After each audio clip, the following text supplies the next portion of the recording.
Hello সবাইকে। তো তোমরা জানোই যে তোমাদের যে মিসলেনিয়াস পরীক্ষা রয়েছে, সেই মিসলেনিয়াস পরীক্ষার একটা সম্ভাব্য তারিখ পাওয়া গেছে এবং সেটা হচ্ছে আমাদের 4 অক্টোবর সানডে। তার মানে হাতে কিন্তু আর বেশি সময় নেই, মানে মোটামুটি ওই 45 ডেজের মতোই রয়েছে, ওরকমই ধরে রাখো আর কি, ওরকমই ধরে চলো। তো এই অবস্থাতে তোমাদের মোটামুটি থিওরিটিক্যাল যে পোর্শনগুলো রয়েছে, আমি আশা করছি যে সেইগুলো সবারই মোটামুটি পড়া হয়ে গেছে, সবাই মোটামুটি জানো। তো আমাদের এখন যেটা দরকার সেটা হচ্ছে একটা ডিসিপ্লিন ডেকোরাম ওয়েতে আমরা যদি রিভিশনগুলো দিতে পারি। কিন্তু রিভিশন দেওয়ার আগে আমাদের মাথায় রাখতে হবে যে আমরা কি কি পড়বো, কি কি ছাড়বো। তার কারণ দেখো, যে কোনো কম্পিটিটিভ এক্সাম এবং বিশেষ করে মিসলেনিয়াস, যেখানে কম্পিটিশন, এখন সব পরীক্ষাতেই কম্পিটিশন খুব হাই, কারণ আমাদের পরীক্ষা রাজ্যে যেরকম আর কি 2 বছর 3 বছর ইন্ডিকেটিভ বেরোয় 2024-এ, তার পরীক্ষা হয় 2026-এর শেষের দিকে গিয়ে। তো বুঝতেই পারছো যে কম্পিটিশন কিন্তু তোমাদের সবসময় হাই হবে। তো তোমরা যদি স্ট্র্যাটেজিক ওয়েতে না পড়ো বা তোমরা যদি একটা স্ট্রাকচার্ড ওয়েতে না পড়ো, তাহলে কিন্তু খুবই অসুবিধে হবে। বিশেষ করে এতটা সিলেবাস কমপ্লিট করা, বিশেষ করে 45 ডে সময়, আমরা তো নয় শুধু একটা সাবজেক্ট পড়াচ্ছি, তোমাদের সব সাবজেক্ট একসাথে পড়ে যেতে হচ্ছে। তো আজকের যে আমাদের সেশনটা রয়েছে বা আজকের যে আমাদের ভিডিওটা রয়েছে, এটা আমি তোমাদেরকে দেখাবো যে পলিটি এবং ইকোনমিক্সের।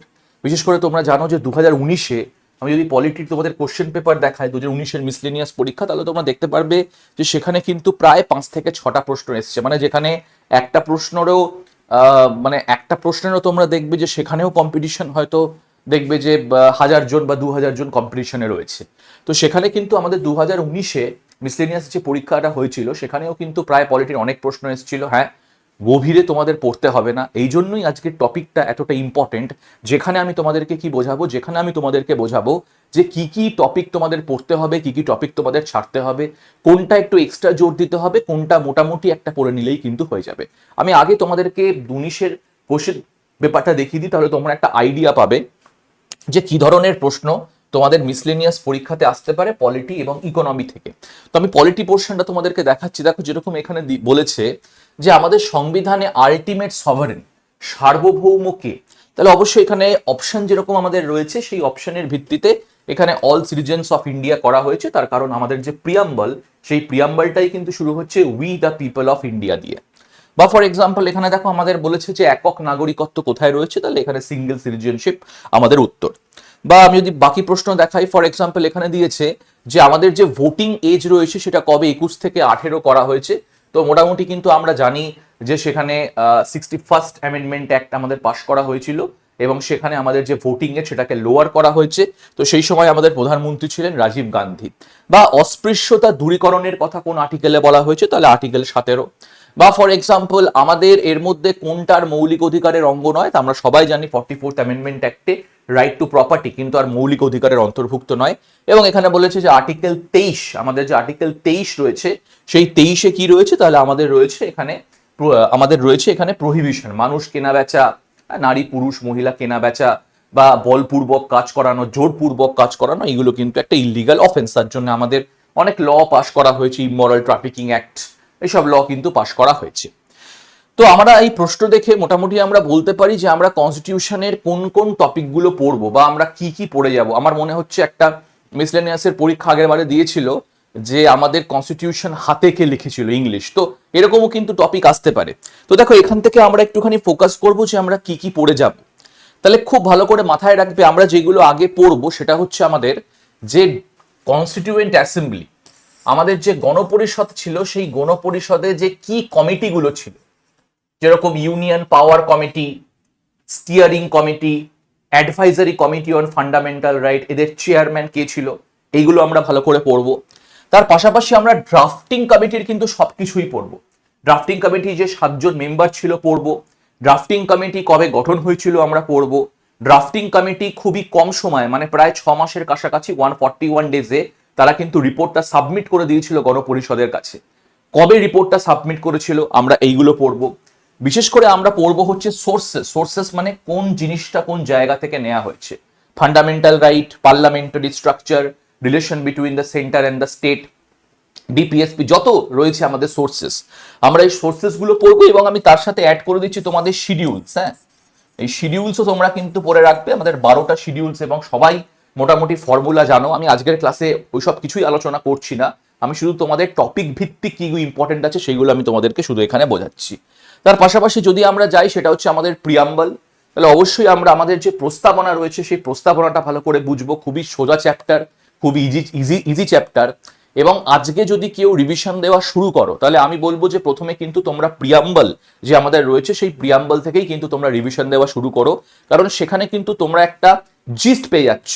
আমাদের কনস্টিটিউশনের যে ফিলোসফি বা আমাদের কনস্টিটিউশনের যে আইডেন্টিটি সেটা তোমরা খুবই শর্টে পেয়ে যাচ্ছ। তো তোমরা কিন্তু সেটাকে করার চেষ্টা করো। সেখানে আমাদের sovereign, socialist, secular, Democratic, Republic, তারপরে আমাদের জাস্টিস, লিবার্টি, ইকুয়ালিটি, ফেটার্নিটি কি কি মানে আছে সেগুলোকে পড়ে রাখবে। আমাদের ল্যান্ডমার্ক কিছু কেসেস পড়ে রাখবে, যেরকম ফর এক্সাম্পল বেরুবাড়ি ইউনিয়ন মামলা, কেশবানন্দা ভারতী মামলা, এলআইসি অফ ইন্ডিয়া মামলা, যেখানে বলা হয়েছে যে প্রিয়াম্বল সংবিধানের অংশ কি সংবিধানের অংশ নয়। তো অবশ্যই তোমরা প্রিয়াম্বল চ্যাপ্টারটা ভালো করে পড়বে। আমি তারপরে যদি চলে আসি, খুবই ইম্পর্টেন্ট, মানে দেখো তোমরা যদি মিসলেনিয়াসের কোশ্চেন পেপারটা আমি জাস্ট একটুখানি পরে দেখালাম তোমাদেরকে, আমি জাস্ট বেসিক কোশ্চেন আনিনি, আরো কোশ্চেন দিয়েছিল, টোটাল হয়তো 7 থেকে 8টা প্রশ্ন ছিল। সেখানে তোমরা দেখছো যে 3টে প্রশ্ন কিন্তু দিয়েছে একটা চ্যাপ্টার থেকেই, ফান্ডামেন্টাল রাইট। এবং যারা অধ্যয়ন করো তারা জানো যে ফান্ডামেন্টাল রাইটের চ্যাপ্টারটা কতটা ইম্পর্টেন্ট, কারণ ফান্ডামেন্টাল রাইট যেরকম ডাইরেক্ট প্রশ্ন আসতে পারে তেমনি কিন্তু ফান্ডামেন্টাল রাইটে আমরা কিন্তু অনেক ইনডাইরেক্ট প্রশ্ন কিন্তু দেখতে পারবো। তো এই ফান্ডামেন্টাল রাইটের চ্যাপ্টারটা অবশ্যই তোমরা ভালো করে করবে। আর্টিকেল 12 থেকে 35 বলার আর অবকাশ রাখে না।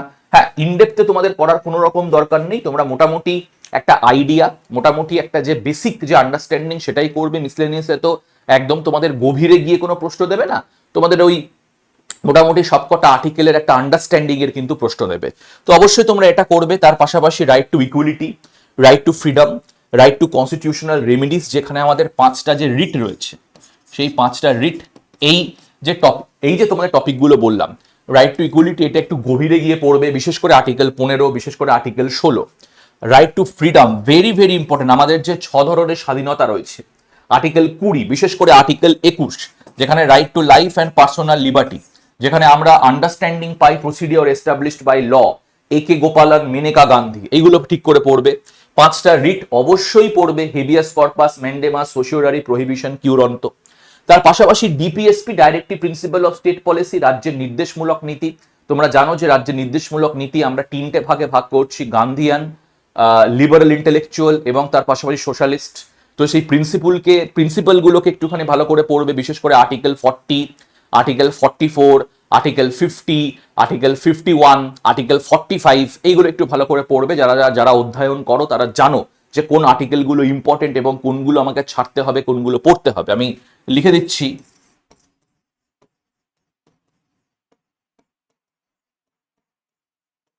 এইগুলো একটু ভালো করে পড়ার চেষ্টা করবে। এবং তোমরা জানো যে আমাদের কিন্তু এই ডিপিএসপির ক্ষেত্রে মোটামুটি 3 থেকে 4টে অ্যামেন্ডমেন্ট হয়েছে। 42nd amendment act, 42nd amendment act, 44th amendment act এবং বিশেষ করে 97th অ্যামেন্ডমেন্ট অ্যাক্ট, যেখানে আমাদের কোঅপারেটিভ সোসাইটি বা সমবয় সমিতির সাথে আমাকে মানে যুক্ত করা হয়েছে, সেটাও কিন্তু একটু ভালো করে তোমরা দেখবে। তার মানে এই দুটো চ্যাপ্টার কিন্তু ঠিকঠাক করে তোমাদের পড়তে হবে। ফান্ডামেন্টাল ডিউটি, বিশেষ ফান্ডামেন্টাল ডিউটি মোটামুটি সবাই জানো কবে এসছিল, কোন কমিটির রেকমেন্ডেশনে এসছিল। 86th অ্যামেন্ডমেন্ট অ্যাক্টে 11টা করা হয়েছে, সেটা একটুখানি দেখে যাবে, ভালো করে দেখে নেবে, রিভিশন বেশি সময় দেবে না। এবার আমি চলে আসছি যে এক্সিকিউটিভ শাসন ব্যবস্থাতে।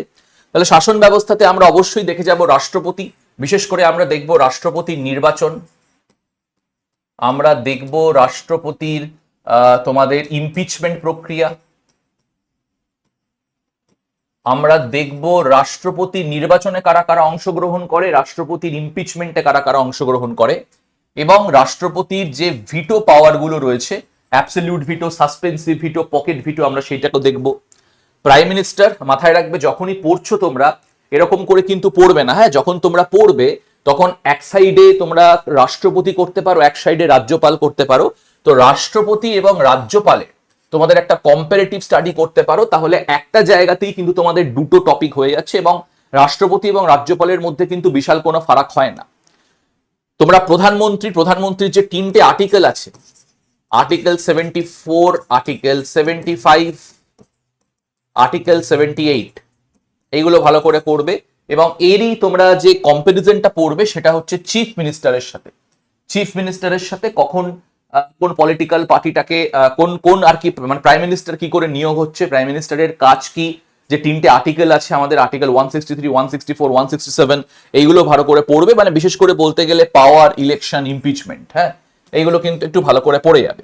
তার পাশাপাশি রাজ্য কেন্দ্র সম্পর্ক, সেন্টার স্টেট রিলেশনশিপ খুব একটা বেশি দেখার দরকার নেই। রাজ্য কেন্দ্র সম্পর্ক থেকে আমি অন্তত বেশি প্রশ্ন আসতে দেখিনি, বাট যেগুলো রাজ্য কেন্দ্র সম্পর্ক থেকে পড়বে সেটা হচ্ছে তোমাদের যে রাজ্য কেন্দ্র সম্পর্ক আমরা 3 ভাগে ভাগ করতে পারি, লেজিসলেটিভ, এক্সিকিউটিভ, ফিনান্সিয়াল রিলেশনশিপ। সেখানে তোমরা জানো যে কিছু কিছু ক্ষেত্রে ইউনিয়নের যে ক্ষমতা সেটা কিন্তু স্টেটের থেকে বেশি। ফর এক্সাম্পল আমি কিছু কিছু আর্টিকেল তোমাদের লিখে দিচ্ছি। 249, যেখানে রাজ্যসভা স্টেট লিস্টের আইটেমে ল তৈরি করতে পারে। যেরকম আর্টিকেল 250, যেখানে ন্যাশনাল ইমার্জেন্সির সময় পার্লামেন্ট স্টেট লিস্ট আইটেমে ল তৈরি করতে পারে।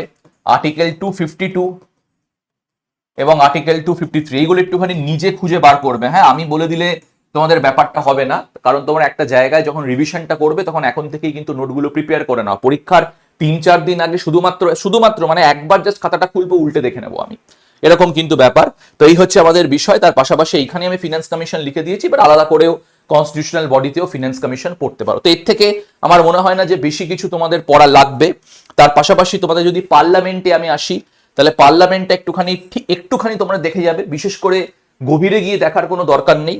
লোকসভার মেম্বারশিপ, লোকসভার ক্ষমতা, মানে লোকসভা কোন বিষয়ে রাজ্যসভার থেকে বেশি ক্ষমতা, বিশেষ করে মানি বিলের ক্ষেত্রে। রাজ্যসভার কোন কোন বিষয়ে ক্ষমতাগুলো বেশি, খুবই কম 3টে বিষয়ে। আর্টিকেল 249, রাজ্যসভা পার্লামেন্টকে বলে স্টেট লিস্ট আইটেমে ল তৈরি করতে পারে। আর্টিকেল 67, উপরাষ্ট্রপতির অপসারণ প্রক্রিয়া শুরু হবে রাজ্যসভা থেকে। Article 312, all India service, IAS, IPS, IFoS ছাড়া যদি নতুন কোনো অল ইন্ডিয়া সার্ভিস অ্যাডিশন করতে হয় সেটাও কিন্তু রাজ্যসভা পার্লামেন্টকে বলবে। তো এই আর কি, মানে জাস্ট মানে পাওয়ার যেগুলো রয়েছে সেইগুলো একটু কম্পেয়ার করে করতে পারো। বিধানসভার বিষয়টা একটুখানি দেখে যাবে যে বিধানসভার কি কি ক্ষমতা আছে, মানে একদমই লোকসভারই মানে মতোই, কোনো এখানে অসুবিধে নেই। এবং কোন কোন রাজ্যে আমাদের বিধান পরিষদ আপাতত রয়েছে, ব্যাস এইখান থেকে এইটুকু করলেই তোমাদের যথেষ্ট। আমার মনে হয় না বেশি ডেপথ তোমাদের এখানে লাগবে। নেক্সট আমি চলে আসছি, যেটা তোমরা ভালো করে পড়বে সেটা হচ্ছে সুপ্রিম কোর্ট এবং হাইকোর্ট, আমাদের বিচার ব্যবস্থা।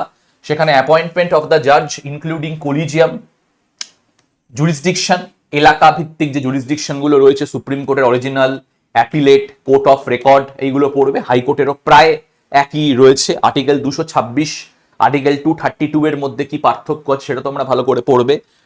রিট গুলো আগেই তোমাদেরকে বলে দিয়েছি, ভালো করে পড়বে। সুপ্রিম কোর্টের জাজরা কিভাবে অ্যাপয়েন্টমেন্ট হয়, এখন জাজের সংখ্যা কত আছে, কে নির্ধারণ করে জাজের সংখ্যা, সেম হাইকোর্টের ক্ষেত্রে। হাইকোর্টের জাজদেরকে নিয়োগ কে করে এটা সবাই মোটামুটি জানি আমরা। হাইকোর্ট, সুপ্রিম কোর্ট, এখানেও কলিজিয়াম কাজ করে। হাইকোর্টে যে রয়েছে, হাইকোর্টের জাজদের সংখ্যা কি হবে সেটাকে কে নির্ধারণ করে। তো এইগুলো আর কি অ্যাপয়েন্টমেন্ট সংক্রান্ত যে তথ্যগুলো রয়েছে সেইগুলো করবে। তার পাশাপাশি অরিজিনাল, অ্যাপিলিট, রিট যে ফাংশনগুলো রয়েছে সেইগুলো কিন্তু একটু দেখে যাবে। নেক্সট আমি চলে আসছি আমাদের পঞ্চায়েত এবং মিউনিসিপ্যালিটি। পঞ্চায়েতে যেটা আমি পড়বে সেটা হচ্ছে 73rd অ্যামেন্ডমেন্ট অ্যাক্টের যে ফিচার্সগুলো রয়েছে, যে কম্পালসারি যে প্রভিশনগুলো রয়েছে সেগুলো তোমরা পড়বে। একদমই সোজা, একদমই ইজি। 3 টায়ার স্ট্রাকচার আমাদের রয়েছে। স্টেট নির্বাচন কমিশন নির্বাচনটাকে সামলাবে। স্টেট ফিনান্স কমিশন আমাদের রয়েছে। বার টু ইন্টারফেয়ারেন্স বাই কোর্ট রয়েছে। ভোট দেওয়ার বয়স 21 বছর। গ্রাম সভাটা ভালো করে দেখবে, যে যদি একটা প্রশ্ন দিয়ে দেয় যে গ্রাম সভা কি, তো এইটা কিন্তু খুবই ক্রিটিক্যাল এই চ্যাপ্টারটা। আমি 74th অ্যামেন্ডমেন্ট অ্যাক্টের থেকেও আমি বলবো পঞ্চায়েতটা ভালো করে দেখে যাও, 3 টায়ার স্ট্রাকচারটা ভালো করে দেখে যাও। এবং এর মধ্যে থেকে কিছু কিছু কমিটি তোমাদেরকে মাথায় রাখতে হবে, যেরকম বলবন্ত রায় মেহতা কমিটি। প্রশ্ন দিতেই পারে এর মধ্যে কোনটা বলবন্ত রায় মেহতা কমিটি রেকমেন্ডেশন করেছিলেন, কোনটা করেননি, কোনটা অশোক মেহতা কমিটি রেকমেন্ডেশন করেছিলেন, কোনটা করেনি। তো এই কমিটিগুলো তোমরা দেখে যাবে। বিশেষ করে এলএম সিংভি, কেন আমি এলএম সিংভির নামটা নিলাম, তার কারণ কনস্টিটিউশনালি পঞ্চায়েতকে রেকগনাইজ করা, এই কথাটা কিন্তু প্রথম বলেছিলেন এলএম সিংভি। জিভি-কে রাও তোমরা জানোই যে গ্রাস উইথাউট রুটস, যে পঞ্চায়েতের যে স্তর সেটা এতটাই এখন আমলাতান্ত্রিক হয়ে গেছে যে ঘাস আছে কিন্তু তার শেকড় নেই। তো এই কমিটিগুলো একটু বিশেষ করে দেখে যাবে। বেশি এদের রেকমেন্ডেশন দেখার দরকার নেই। তোমরা যখন রেকমেন্ডেশন পড়বে তখন এমনি তোমরা বুঝতে পারবে যে কোনগুলো ইম্পর্টেন্ট না, এবং প্রশ্ন সেরকম করেই মিসলেনিয়াস দেবে যেন তোমরা পারো। সেখানে তো WBCS লেভেলের তোমাদের প্রশ্ন কিন্তু দেবে না, ঠিক আছে? তো এই পঞ্চায়েতটা কিন্তু একটু ভালো করে দেখবে। আমি বলবো 70 মানে মিউনিসিপ্যালিটির থেকেও যেটা তোমাদের দেখা উচিত সেটা হচ্ছে পঞ্চায়েত। হ্যাঁ, মিউনিসিপ্যালিটিটা তোমরা একটু কম পড়লেও পারো বা একটু লাস্টের দিকে পড়লেও পারো। মিউনিসিপ্যালিটি থেকে সেরকম ভাবে প্রশ্ন কিন্তু আসতে দেখিনি। আমি যদি চলে যাই এবার কনস্টিটিউশনের যে আমাদের কনস্টিটিউশনাল যে আমাদের বডিগুলো রয়েছে তার মধ্যে নির্বাচন কমিশন অবশ্যই তোমরা দেখবে, অর্থ কমিশন অবশ্যই তোমরা দেখবে, ক্যাগ অবশ্যই তোমরা দেখবে, UPSC state public service commission অবশ্যই দেখবে। নন কনস্টিটিউশনাল বডি তোমরা বাদ দিতে পারো, আমার মনে হয় না সেইভাবে কোনো দেখার দরকার আছে এবং সেইভাবে এসছেও। তো এটা তোমরা বাদ দিতে পারো, পরবর্তীকালে তোমরা দেখতে পারো। আমি টপিকগুলো লিখে দিয়েছি, যদি সময় থাকে তাহলেই দেখবে, তাহলে দেখার কোনো দরকার নেই। নেক্সট আমি চলে আসছি এবার ইকোনমিক প্ল্যানিং এ। এর থেকে বেশি আমার মনে হয় না যে পলিটিক্সে তোমাদের দরকার আছে। ইকোনমিক প্ল্যানিং এ তোমরা যেটা দেখবে সেটা হচ্ছে আমাদের যে 5 ইয়ার প্ল্যানগুলো, বিশেষ করে যেটা ইম্পর্টেন্ট সেটা হচ্ছে ফার্স্ট এবং সেকেন্ড। হ্যাঁ, বিশেষ প্রশ্ন কিন্তু এখান থেকেই তোমাদের আসবে। তার পাশাপাশি নীতি আয়োগ, আমাদের প্ল্যানিং কমিশনকে হাটিয়ে নীতি আয়োগ কিন্তু আনা হয়েছে। নীতি আয়োগের মেম্বারশিপ, নীতি আয়োগ কবে হয়েছে, এইগুলো সব কিছু ভালো করে দেখে যাবে। তার পাশাপাশি আমাদের মানি এবং ব্যাংকিং এ সেটা হচ্ছে আরবিআই এই যে সব তথ্যগুলো রয়েছে এইগুলো তোমরা একটু ভালো করে দেখবে, বিশেষ করে repo rate, reverse repo, CRR, SLR, এইগুলো কিন্তু তোমরা ভালো করে দেখে যাবে। এইগুলো কিন্তু খুবই ইম্পর্টেন্ট রয়েছে। ব্যাংকিং সিস্টেম, কমার্শিয়াল ব্যাংক এবং কোঅপারেটিভ ব্যাংকের যে ইতিহাস সেটা একটুখানি দেখে যাবে, তাহলেও কিন্তু তোমাদের হবে। আমি বলছি না বিশেষ করে তোমাদের দেখা উচিত, কারণ ইকোনমিক্সে ওই ধরে নাও যে একটা থেকে দুটো হয়তো প্রশ্ন দেবে, খুব যদি জোর হয়। নেক্সট যদি আমি চলে আসছি সেটা হচ্ছে পাবলিক ফিনান্স অ্যান্ড ট্যাক্সেস। সেখানে তোমাদের জিএসটি, বিশেষ করে জিএসটি কাউন্সিল, তার পাশাপাশি ডাইরেক্ট ট্যাক্স, ইনডাইরেক্ট ট্যাক্স যদি সময় থাকে, এবং এই গভর্নমেন্ট এক্সচেকার তোমাদের অলরেডি দেখা আছে, আর বিশেষ করে দেখতে হবে না। অত বেশি ইম্পর্টেন্ট এটা না। যদি একদম সময় থাকে তাহলেই দেখো, না হলে ছেড়ে দিও গভর্নমেন্ট এক্সচেকারটা। বাট হ্যাঁ, fiscal deficit, primary deficit, revenue deficit, একটু ডেফিনেশনটা দেখে যাও। নেক্সট আমি চলে আসছি আমাদের ন্যাশনাল ইনকামের কনসেপ্টগুলো। Very important. হ্যাঁ, ইকোনমিক্সের ওই 5 ইয়ার প্ল্যানিং এবং এটা একটা আলাদা কিন্তু খাতা করে কিন্তু লিখে রাখো, যেখানে জিডিপি, জিএনপি, এনডিপি, এনএনপি এইগুলো কিন্তু লিখে দিলে, এইগুলো দেখে যেও কি ফ্যাক্টর এইগুলো হচ্ছে, কোন ক্যারেক্টারিস্টিক্স এখানে রয়েছে, সেইগুলো ডিটারমিনেন্ট ফ্যাক্টরগুলো কি রয়েছে সেইগুলোকে তোমরা দেখে যেও। এর থেকে বেশি দেখার দরকার নেই। ইনফ্লেশন ডাইনামিক্স অতটা না দেখলেও চলবে, কিভাবে ইনফ্লেশন হচ্ছে, কস্ট পুশ কি করে হচ্ছে, হোলসেল প্রাইস ইন্ডেক্সটা কি, ডিমান্ড এবং সাপ্লাই চেন গুলো কি রয়েছে, সেটা লাস্টের দিকে দেখলেও হবে, প্রাইমারি ক্ষেত্রে দেখতে হবে না। তো এইগুলোকে তোমরা দেখবে। পভার্টি অ্যান্ড আনএমপ্লয়মেন্ট, এটাও যদি পারো যে কি কি গভর্নমেন্টের হেভি স্কিমস রয়েছে। দেখো, গভর্নমেন্টের স্কিমস তো অনেক রয়েছে, প্রচুর রয়েছে, সবকিছু তোমাকে দেখার দরকার নেই। কি গভর্নমেন্ট স্কিমস দেখবে, যেইগুলো পভার্টি, হ্যাঁ, গরিবি হাটাও, বা যেইগুলো বেকারত্ব, আনএমপ্লয়মেন্ট নিয়ে, সেই শুধু কিন্তু স্কিমস গুলো তোমরা দেখে যাবে। আমি পরবর্তীকালে যে স্কিমস গুলো আছে, যে গভর্নমেন্টের স্কিমস গুলো আছে, তার একটা লিস্ট আমি তোমাদেরকে ক্লাসে দিয়ে দেবো, সেটা তুমি দেখে যাবে। তারপর আগে আর কিছু দেখার দরকার নেই। হ্যাঁ, এই যেরকম for example MNREGA, PM Kisan Yojana, Ayushman Bharat scheme, এইগুলো কিন্তু ক্রাইটেরিয়া গুলো কি কি রয়েছে সেগুলো দেখে যাবে। পশ্চিমবঙ্গ সরকারের আগেকার স্কিমস গুলো যেগুলো রয়েছে সেগুলো একটুখানি দেখে যাও। ওই 4টে স্কিমের মতো দেখে গেলেই হবে। কন্যাশ্রী, স্বাস্থ্যসাথী, লক্ষ্মীর ভান্ডার, কৃষক বন্ধু। আচ্ছা, সাইকেল অফ গভর্নেন্স যেগুলো রয়েছে আমাদের, যে কি তাহলে তোমরা পড়বে সেটা হচ্ছে যে, একবার আমি তোমাদের আবার বলে দিই, ফান্ডামেন্টাল রাইট, পার্লামেন্টের স্ট্রাকচার, এক্সিকিউটিভ, জুডিশিয়ারি, পঞ্চায়েতি ব্যবস্থা। কনস্টিটিউশনাল বডিজের মধ্যে নির্বাচন commission, CAG, UPSC state public service commission, finance commission, ব্যাস। এর থেকে বেশি আমার মনে হয় না তোমাদের করার কোনো দরকার আছে। ইকোনমিক্সে আরবিআই, 5 ইয়ার প্ল্যানিং, স্কিমস গুলো কি কি সরকারের স্কিমস গুলো রয়েছে, এবং তার পাশাপাশি আমাদের যে আর কি কি বললাম যেন একটা ইনফ্লেশন, হ্যাঁ, আমাদের যে আর কি ওই গ্রোথ এবং ইনফ্লেশন রয়েছে, ব্যাস। এইটুকু তোমাদের কিন্তু দেখে গেলেই হবে। আমার মনে হয় না যে এর থেকে বেশি তোমাদের এই ম্যাক্রো ইকোনমিক্স ইন্ডিকেটর বা যেগুলো আমাদের ইন্ডিকেটর যেগুলো রয়েছে, গ্রথ, আমাদের জিডিপি, জিএনপি, সেইগুলো দেখে গেলেই কিন্তু হবে, ব্যাস। তার মানে যেটা পড়েছো এনাফ পড়ে নিয়েছো, তোমাদের 2 বছরের বেশি সময় এনাফ পড়ে নিয়েছো টাইম রিভিশন দেওয়ার, টাইম মক দেওয়ার। আমরা পরের সপ্তাহ থেকে, মানে এই সপ্তাহ তো প্রায় হয়ে গেল, পরের সপ্তাহ থেকে আমরা প্রত্যেকটা চ্যাপ্টার ধরে ধরে প্রত্যেকটা সাবজেক্ট টিচাররা আমরা তোমাদের প্র্যাকটিস সেশন আনছি, তোমাদের মক আমরা আনছি। সেই মকগুলো অবশ্যই প্র্যাকটিস করো এবং পারলে যেখান থেকে খুশি, এখান থেকে তো আমাদের থেকেই করতে হবে সেটা কোনো মানে না, যেখান থেকে খুশি সেখান থেকে ঘরে শুয়ে আছো, বসে আছো, গল্প করছো, মক লাগিয়ে দাও একটা করে, ঠিক আছে? তো এই হচ্ছে তোমাদের ব্যাপার। তো first learn your mistakes and then try to rectify it. ঠিক আছে, নমস্কার সবাইকে। এরকম আরো ক্লাসে তোমাদের সাথে আমার দেখা হচ্ছে। টাটা।